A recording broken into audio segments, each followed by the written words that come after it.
Recording എത്ര നേരം കിട്ടും? അപ്പൊ ഇത് 2 മണിക്കൂർ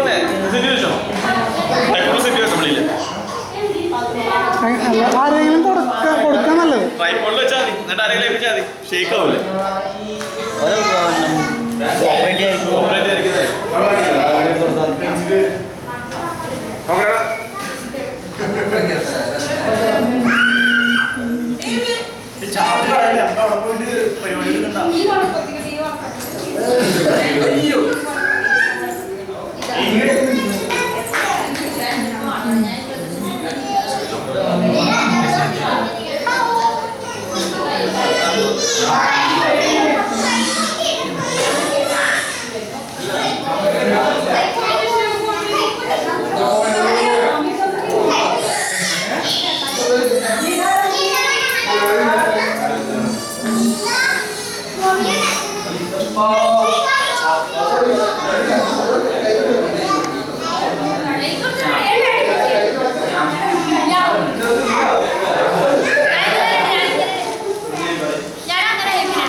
താങ്കളുടെ റോളിനെ കുറിച്ച് 2 വാക്ക്.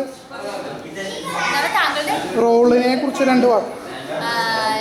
ഞാൻ ഈ സ്കിറ്റിൽ ജോബിൻ്റെ ഭാര്യയായിട്ടാണ് അഭിനയിക്കുന്നത്.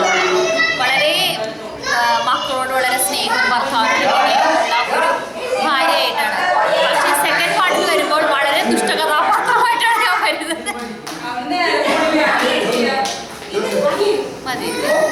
താങ്കളുടെ റോളിനെ കുറിച്ച് 2 വാക്ക്.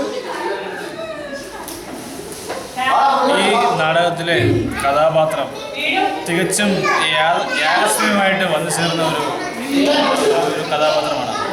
ആ കഥാപാത്രത്തെ കുറിച്ച് പറയുമ്പോൾ വളരെ വ്യത്യസ്തമായ ഒരു അനുഭവത്തിലൂടെ കടന്നു പോകുന്ന നമ്മുടെ ജോബിൻ്റെ ആ ഒരു നഷ്ടങ്ങളിലൂടെ കടന്നു പോകുമ്പോൾ ജോബിനെ സഹായിക്കുന്ന ഒരു 4 വേലക്കാരുടെ ഒരു കഥാപാത്രത്തിലാണ് ഞങ്ങൾ 4 പേര് അഭിനയിക്കുന്നത്.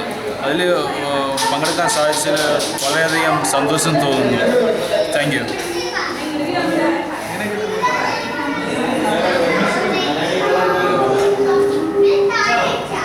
ജോബിൻ്റെ കഥാപാത്രത്തെ കുറിച്ച് 2 വാക്ക്.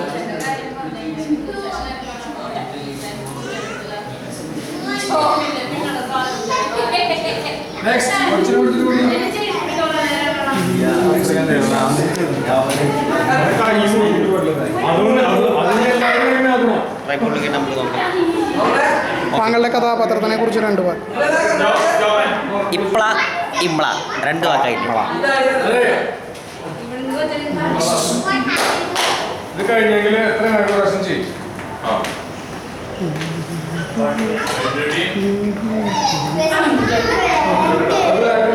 താങ്കളുടെ കഥാപാത്രത്തെ കുറിച്ച് 2 വാക്ക്. എല്ലാവരും പറഞ്ഞു, താങ്കൾ മാത്രമേ ബാക്കിയുള്ളൂ. താങ്കൾ ചെയ്യുന്ന ഈ റോള്, താങ്കൾ ചെയ്യുന്ന ഈ അഭിനയ കഥാപാത്രം താങ്കളുടെ ജീവിതത്തിൽ എത്രമാത്രം സ്വാധീനം ചെലുത്തിയിട്ടുണ്ട്? അത് ബേസിക്കലി എൻ്റെ ക്യാരക്ടറിനെ പറ്റി പറയുകയാണെങ്കിൽ ആരുടെ ലൈഫിലും പ്രത്യേകിച്ച് സ്വാധീനമൊന്നും ചെലുത്താൻ പറ്റാത്തൊരു ക്യാരക്ടറാണ്. നെഗറ്റീവ് ക്യാരക്ടറാണ്. വളരെ സുന്ദരനും സുശീലനുമായ ഒരു പിശാചി. ബാക്കി നിങ്ങൾ കണ്ടിട്ട് ആ അഭിപ്രായം പറയൂ. മതി.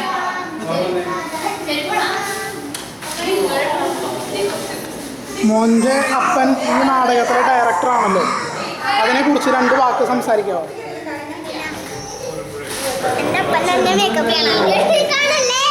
പറയൂ. ഇത് മോൻ്റെ അപ്പൻ ഈ നാടകത്തിൻ്റെ ഡയറക്ടറാണല്ലോ, അതിനെക്കുറിച്ച് 2 വാക്ക് പറയൂ.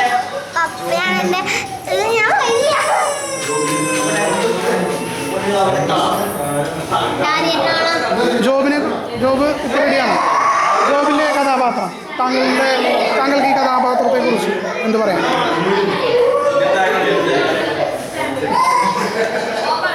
ഇതില്ലേ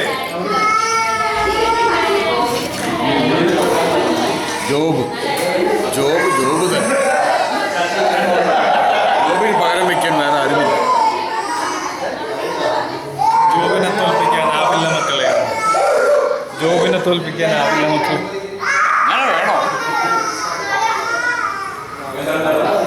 താങ്കളുടെ ഈ കഥാപാത്രത്തെക്കുറിച്ച് 2 വാക്ക്. ജോബിൻ്റെ ഒരു സുഹൃത്തായിട്ടാണ് എൻ്റെ ഈ കഥാപാത്രം വരുന്നത്. പ്രത്യേകിച്ചും വ്യത്യസ്തമായ ഒരു കഥാപാത്രമാണ്. നിങ്ങളെല്ലാവരും കണ്ട അനുഗ്രഹിക്കുക. താങ്കളുടെ കഥാപാത്രത്തെ കുറിച്ച് 2 വാക്ക് സംസാരിക്കാം. വളരെ വ്യത്യസ്തമായ ഒരു കഥാപാത്രം, വലിയ സാധ്യതകളുള്ള കഥാപാത്രം. എൻ്റെ കരിയറിലെ നാഷണൽ ലെവലിലൊക്കെ മുക്തകണ്ഠമായ പ്രശംസകൾ നേടി ഇപ്പോഴും ചെറുപുഞ്ചിരിയോടുകൂടി താങ്കൾക്ക് എന്താണ് ഈ ഒരു ദൃശ്യാവിഷ്കാരത്തെക്കുറിച്ച് പറയാനുള്ളത്? ഇവര് ഈ പ്രാവശ്യത്തെ ആടി വെക്കണോണ്ടാ, ഇവന് ഈ പ്രാവശ്യത്തെ ആടി വെക്കണം. ഞാൻ ആരെങ്കിലും ഒരാൾ അവസാനിപ്പിക്കാൻ നിൽക്കാം. നീ പോയായിരുന്നു 2 വാക്ക്. എളിമ കൊണ്ട് ഞാൻ കുനിഞ്ഞു എളിമയുടെ ആധിക്യം ഇദ്ദേഹത്തെ പിടിച്ചു നിർത്തി. എളിമയാണ് എൻ്റെ അഹങ്കാരം. ഒക്കെ ഞാൻ എല്ലാം കഴിഞ്ഞു. എല്ലാവരുടെയും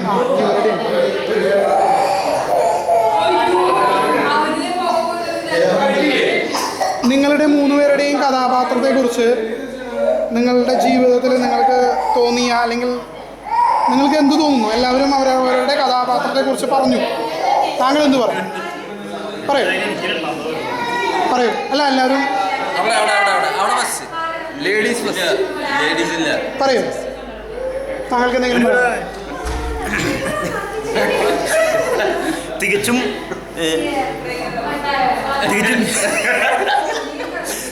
യാദൃശ്ചികമായിട്ടാണ് ഈ കഥാപാത്രം എന്നിലേക്ക് വന്നു ചേർന്നത്.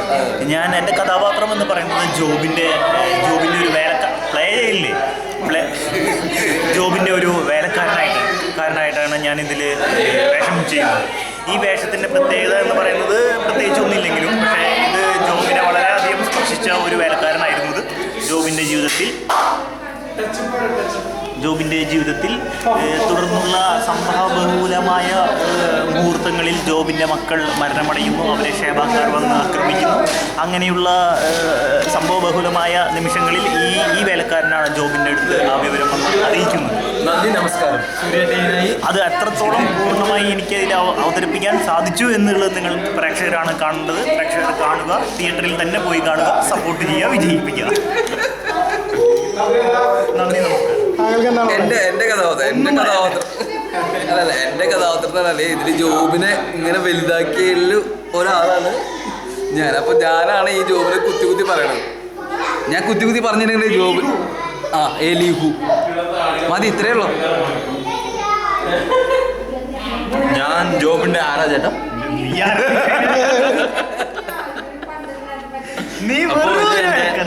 ഫസ്റ്റ് മലയാളം സ്കിറ്റാണ്. അപ്പോൾ അത് കാരണം 10 മക്കളിലെ 7 മക്കളിലാക്കി എനിക്ക് 10 മക്കളുടെ 7 മക്കൾ മാത്രം വരെയില്ല. ഇവരൊക്കെ എന്നെ കളിയാക്കി. അപ്പോൾ ഈ സ്കിറ്റിനോട് കൂടെ ചേർത്ത് എൻ്റെ മലയാളം ഇമ്പ്രൂവായി. ജോബിൻ്റെ സ്റ്റോറി നല്ല ഒരു സ്റ്റോറി, എനിക്ക് ഇഷ്ടപ്പെട്ട ഒരു സ്റ്റോറിയായിരുന്നു. പിന്നെ എൻ്റെ ജീവിതത്തിൽ കുറേ ഒരു മാറ്റം വരുത്തിയ ഒരു സ്റ്റോറിയായിരുന്നു.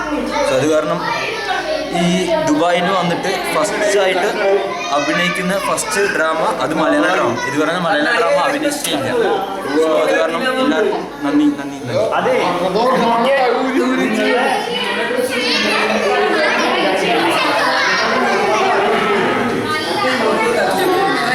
ഈ സ്കിറ്റിന് ഒരുപാട് സഹായങ്ങളും പ്രാർത്ഥനകളും നിസ്വാർത്ഥമായ സേവനങ്ങളും മേക്കപ്പിലൂടെയും താങ്കളുടെ അടുക്കളയിലുള്ള താങ്കളുടെ പ്രാവീണ്യത്തെ ജനങ്ങളുടെ മധ്യേ ഇറങ്ങാനൊക്കെ അവർക്ക് വേണ്ടി വെച്ചു വിളമ്പാനൊക്കെ താങ്കൾ കാണിച്ച ആ ഒരു വലിയ ഒരു മനസ്സ് ഈ സ്കിറ്റ് താങ്കളുടെ ജീവിതത്തിൽ എങ്ങനെയാണ് സ്വാധീനം ചെലുത്തിയിട്ടുള്ളത്? പ്രത്യേകിച്ച് ഒരു സ്വാധീനം ചെലുത്തിയില്ല, നീ ഒന്ന് പോയേ.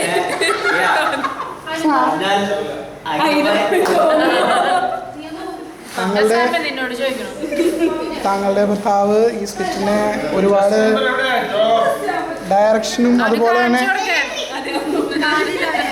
അവന് കാണില്ല. താങ്കൾക്ക് ഈ സ്കിറ്റിനെ കുറിച്ച് 2 വാക്ക് സംസാരിക്കാമോ? 2 വാക്കിൽ നിൽക്കില്ല.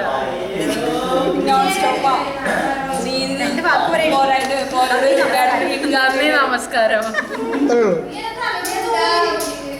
വേറെ ഒന്നുമില്ല. 2 വാക്കല്ലേ? 2 വാക്ക് നന്ദി നമസ്കാരം. താങ്കൾക്ക് താങ്കളുടെ കലാകാരനായ താങ്കളുടെ ഭർത്താവിൻ്റെ ഈ അഭിനയ പ്രാവീണ്യത്തെ താങ്കൾ എങ്ങനെ നോക്കിക്കാണും? അഭിനയിച്ച സിനിമ കൊള്ളാം.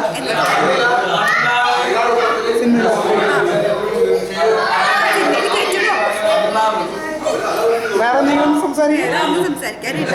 Thank you. താങ്കൾക്ക് ഇപ്പോഴും നിങ്ങൾ സംസാരിക്കാൻ തോന്നുന്നുണ്ടോ? ഒന്നുമില്ല, ഇനിയും കാണണം, അതുകൊണ്ടാണ്. ഒന്നും പോയേ അവിടെ നിന്ന്, അതാണ് താങ്കൾ. അല്ല, ഇനിയും കാണുന്നതാണോ നമ്മൾ? വേറെ ഗോയിങ്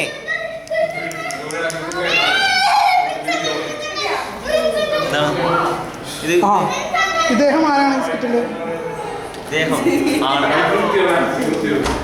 താങ്കൾ ഈ സ്കിറ്റിൻ്റെ ഭാഗമായി നിൽക്കുന്നു. ഒരുപാട് സഹായ മനോവിഷമങ്ങൾ വരുന്നുണ്ട്.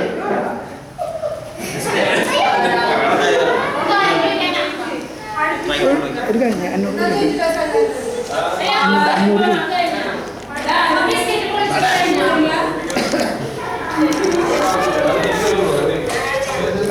ഞാൻ ജോബിൻ്റെ ഒരു സുഹൃത്തായിട്ടാണ് ഈ സ്കിറ്റിൽ അഭിനയിക്കുന്നത്.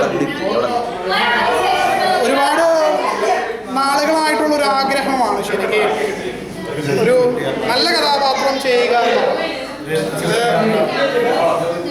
ജോബിൻ്റെ ജീവിതത്തിൽ ജോബിനെ കുറ്റപ്പെടുത്തുകയും അതോടൊപ്പം തന്നെ പ്രാർത്ഥിക്കുകയും ചെയ്യുന്ന ഒരു വ്യക്തിയാണ് ജോബിൻ്റെ കൂട്ടുകാരൻ.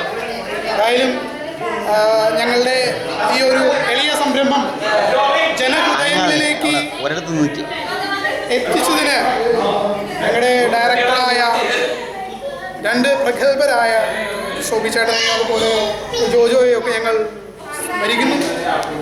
ഒരുപാട് ജോലിത്തിരക്കുകളുടെ ഇടയിലൊക്കെ ഞങ്ങളെ പരിശീലിപ്പിക്കാനൊക്കെ വളരെ മുക്തകണ്ഠമായി പ്രശംസ കൈപ്പറ്റിയിരിക്കുന്ന 2 വ്യക്തികളാണ്. അതോടൊപ്പം തന്നെ